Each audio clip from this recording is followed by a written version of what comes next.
Former Deputy President Riggy Gachagua has begun assembling a team as he readies himself for a political face-off with his former boss President William Ruto. Businessmen, MCAs and MPs and 2027 aspirants have been trooping to Gachagua's Wamunyoro residence in Nyeri County since the festive season to plan their way forward. Elected leaders, popularly referred to Sauti ya Wananchi, for opposing his impeachment are some of the members of the Inner Sanctum, a section of MPs, MCAs and former elected leaders regularly deliberate on how to execute Gachagua's strategy. Part of the plan is to tempt political leaders, especially from Mount Kenya, who spearheaded his removal from office. This move is seen as a strategy to consolidate his influence in the region by replacing dissenting voices with loyalists. It is understood the central aim is to position candidates against MPs who voted in favor of the former DP's impeachment. Gachagua, who was impeached in October, has declared he has a political game plan which he announced would unleash this month. Ahead of the much-awaited announcement, the former DP says he is working with the politos for a way forward for 2025 and eventually 2027. The faces are not only from his backyard but also from other regions he is building alliances with. It is understood that the former DP seeks to uproot any element of United Democratic Alliance in the vote-rich region. The grand plan is to have persons allied to him hold all elective seats, from governor to MCA, in areas where his side will be popular.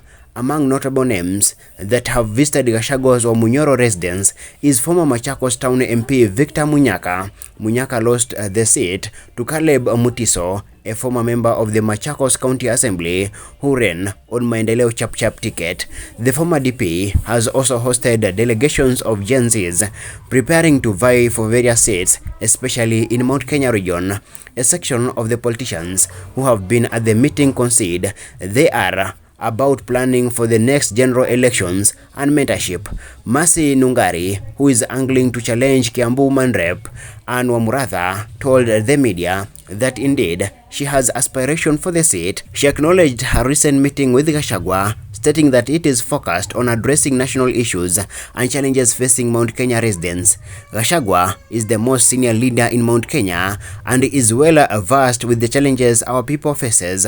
His impeachment has united the region against Ruto, and Mount Kenya is fully behind him, Nungari said. Nyandarua woman representative aspirant Sasha Ngina Wamae, who has also been to Wamunyoro, echoed Nungari's sentiments. She lauded the former deputy president as a mentor and senior leader in the region. My discussion with Gachagua revolved around empowering the people of Nyandarua and Mount Kenya. It was about aligning the leaders who share a vision for prosperity, she said. For Ruto allies, however, the former deputy president is free to conduct his political activities but should be ignored for now. Kenya Kwanza loyalists say it was time to concentrate more on their mandate as Gachagua has no promise to Kenyans that he has to help. Elected leaders have a mandate. If we don't focus on our main purpose and promise to Kenyans and make him our focus, we will not work. We have chosen to ignore him, albeit not completely, like Kipia East MP Mwangi Kunjuri said. He said the activities are the least of their worries, adding that they have discerned their aim is to distract the government. Kunjuri said the activities of the former deputy president were an act of a desperate person. He is the last thing that I think about, the last thing that I worry about. He is politically inexperienced. His background doesn't allow him to have the experience, the MP said. In what could tell of the extent to which the former DP's plot runs, he on January 8 hosted a delegation of elders from Kajiado West. He said the session was for revisiting ties with the Ma community. Gachagua, in a note about the meeting, said he intends to incorporate the suggestion and some of the figures in his plan for 2025. These consultations are helping us crystallize our thoughts on how to proceed, and we are grateful to all those making their way to Wamunyoro to meet with us, he said. For Kunjuri, a lead convener of the Mount Kenya caucus, the moves by Gachagua are helping Kenya Kwanza to learn from its mistake and take corrective steps.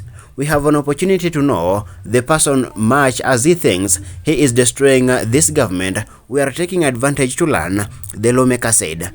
He exuded the confidence that Mount Kenya would have ample time for people to understand and filter the information they are being fed. I take pride in the fact that with time people will understand. When he comes to my constituency, he is welcome. We shall all have an opportunity to address the same people, Kinjuri said. He spoke at a time when names were touted to checkmate his troops for 48 MPs from Central Kenya who threw their weight behind Deputy President Kithure Kindiki. In Othaya constituency, Gachagua reportedly backing Patrick Ngunjiri, also known as Wakili wa Mashinani, to challenge incumbent MP Wambugu Wainaina. Similarly, in Nyandarua County, Shasha Wamae is being prepared to face off Faith Gitau. In Kasarani, Peter Wambugu Orpemwa is being prepared up to challenge Ronald Karauri, who clinched the seat as an incumbent in the 2022 election. Purity Gitonga is also being positioned to fight it out with Jen Gakiri in the Laikipia woman rep race when elections come. Nungari, who is being positioned to face off with Wamuratha, sought the seat in 2022 but was unsuccessful. Additionally, Wambui Nyutu, formerly of NCIC, is expected to contest the Muranga woman rep seat against incumbent Betty Maina. Sources intimated to the media the DP is also targeting to take away the notable figures that are still serving in the Mount Kenya administration.